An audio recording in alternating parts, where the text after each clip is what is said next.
ici j'indique au navigateur. Toi, le navigateur, tu cherches dans ces nombres, un nombre qui est pair. Donc ça aura pu m'afficher 0, 2, 4, 6, 8. Donc je vérifie avec la calculatrice, ça fait 0 modulo 2, ça fait 0. Donc 0 est pair. Je mets 1. Donc 1 mod 2, c'est écrit, puisqu'on trouve le reste égal à 1. 2 modulo 2, c'est écrit.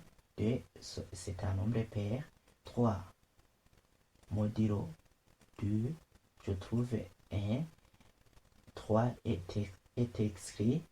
4 modulo 2, je trouve 0. 4 est écrit. 5 modulo 2, je trouve 1. 5 est écrit. 6 modulo 2, ça fait 3. 6 est écrit. 7 modulo 2, ça fait 1. 7 est écrit. 8 modulo 2, je trouve 0. 8 est écrit. 9 modulo 2, je trouve 1. 9 est écrit. Donc on trouve 0, 2, 4, 6, 8. Ici alors j'aurais pu trouver 0, 2, 4, 6 et 8, mais avec l'incrémentation, j'ai dit de faire incrémenter tous les nombres. Donc ça va incrémenter de 1, de 1. Ça ne va pas sauter de 0 à 2, à 4, à 6, à 8. On sait que l'incrémentation, c'est l'ajout de 1 dans ces nombres. Donc ça va ajouter 0, 1, 2, 3, sans sauter aucun nombre. Alors pour ce faire, si tu trouves un nombre qui n'est pas pair, donc un nombre impair, tu t'arrêtes d'ici. C'est ce que cette boucle dit. C'est pourquoi ici, si j'enregistre, je trouve i vaut 0. Pourquoi? Il a rencontré que i, quand on incrémente avec 1, i va recevoir la valeur 1. Alors, 1 est écrit dans la liste des nombres pairs. C'est pourquoi on m'affiche seulement i vaut 0. Ok?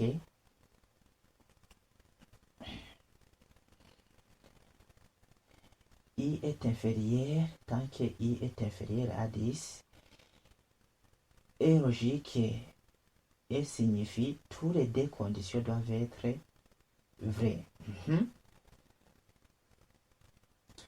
Toutes les deux conditions doivent être vraies, c'est ce qu'on a vérifié. Donc si toutes les conditions sont vraies, tu m'affiches alors la valeur de i. C'est seulement la valeur 0. I modulo 2, le reste qu'on trouve 0 est en état tant que i est pair. Le résultat de la boucle s'exécute seulement pour i égale à 0, puis s'arrête car i modulo 2 avec la comparaison du reste qu'on trouve 0. Ici on compare si on trouve le reste égal à 0, ce qui est faux quand i est égal à 1. C'est ce que je viens de démontrer. Un autre exemple, Supposons maintenant que je vais déclarer une variable que je vais appeler continuer. Je vais déclarer une variable ici.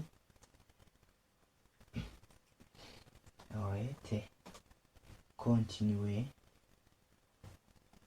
Une variable qui s'appelle continuer et qui reçoit la valeur true.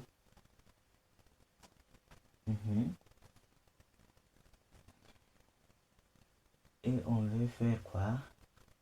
On initialise ici, mais ici je remplace avec la variable qui s'appelle continuer.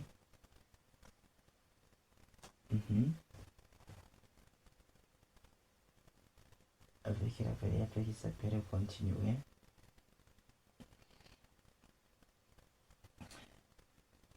C'est le même processus. Ici, regardez si j'arrive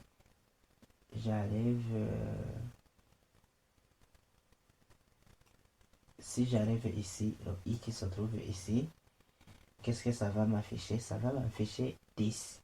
Donc on va trouver, on aura pu trouver 10 valeurs. Donc si je remets le i et que j'enregistre, je trouve 10 valeurs. De 0 à 9, ça fait 10 valeurs. Ok? Ici, qu'est-ce qu'on a fait? On a déclaré une variable qui s'appelle i. Et on a initialisé i avec 0. On a mis une condition. Est-ce que i est inférieur à 10? Regardez si j'arrive ici. I est inférieur à 10. Oui, tu m'affiches ces valeurs. Donc ça fait toutes ces valeurs. Toutes ces valeurs sont inférieures à 10. Et on a initialisé, on a commencé, on a démarré avec 0. En même temps, tu vérifies si ces nombres sont inférieurs à 10, donc tous ces nombres. Tu vérifies si la variable qui s'appelle continue reçoit la valeur true. Si j'enregistre, c'est vrai, ça m'affiche toutes ces valeurs. Regardez si j'aurais pu mettre varse, donc faux, la valeur faux, ça m'affiche rien. Donc avec le et logique, toutes les deux conditions ou bien toutes les conditions doivent être vraies, doivent être true. Regardez si j'enregistre, je trouve 0, 1, 2, 3, 4, 5, 6, 7, 8 et 9. Ok? Et puis je déclare une autre variable que je vais appeler limite. Ici.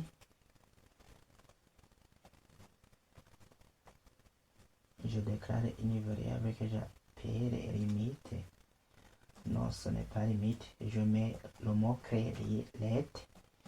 Et puis je mets limite égale à 5. Même si j'enregistre pas tout, on n'a pas changé quelque chose. Mais qu'est-ce que je dois faire? Je vais forcer l'arrêt en incluant une condition ici de if i est égal à limite. Ici je mets quoi? Continuer doit recevoir la valeur farce.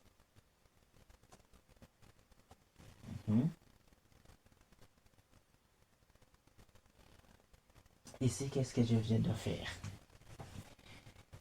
Je viens d'indiquer une autre condition. Si vraiment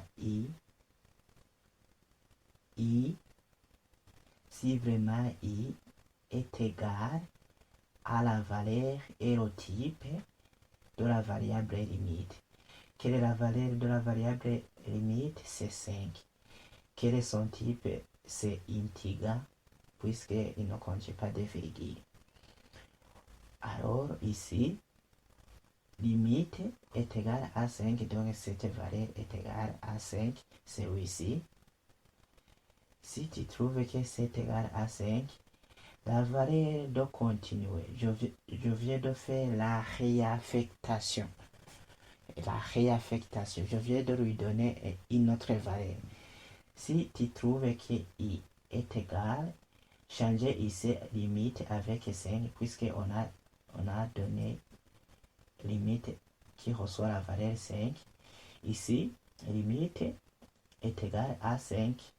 Donc, vous pouvez remplacer ici par 5, mais en programmation, il faut utiliser les variables que vous avez déclarées.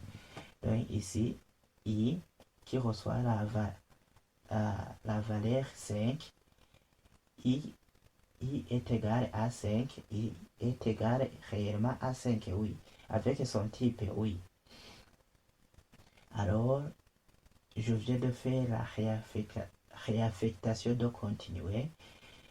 Au lieu de donner true, tu donnes la valeur false. Et si je change ici dans la condition, qu'est-ce qu'on a pu, on a vérifié si la condition est fausse. Si la condition est fausse, si les deux valeurs est fausse dans 1, et donc si dans l'opérateur est logique, si un de valeurs est fausse, donc la condition s'arrête. Donc tout le test devient faux. C'est pourquoi ici, quand on aura enregistré ça, avec des 6, 7, 8, 9, ça va disparaître, puisque avec 6, 7, 8, 9 sont supérieurs à 5, alors qu'on a dit qu'il faut faire la limite avec 5. Regardez, j'enregistre. On trouve 0, 1, 2, 3, 4 et 5. OK. Ici, on mélange la condition du for avec une variable externe continuée. Le résultat de la boucle s'arrête automatiquement dès que continué devient false. Oui, avec 6, ça a arrêté. Donc, je vais donner aussi un exemple quotidien où je vais déclarer un tableau que je vais appeler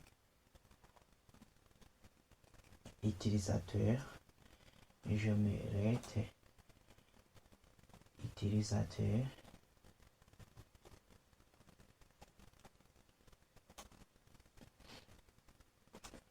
Souvenez-vous, pour déclarer un tableau, on utilise les crochets. Je mets quel nom? Alice Bob.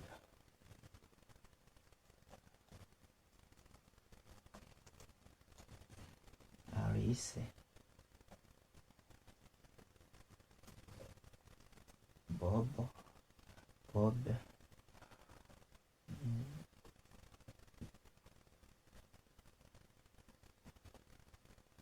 Charlie, admin David.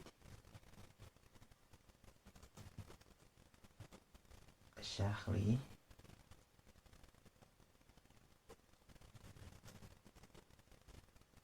Charlie, admin.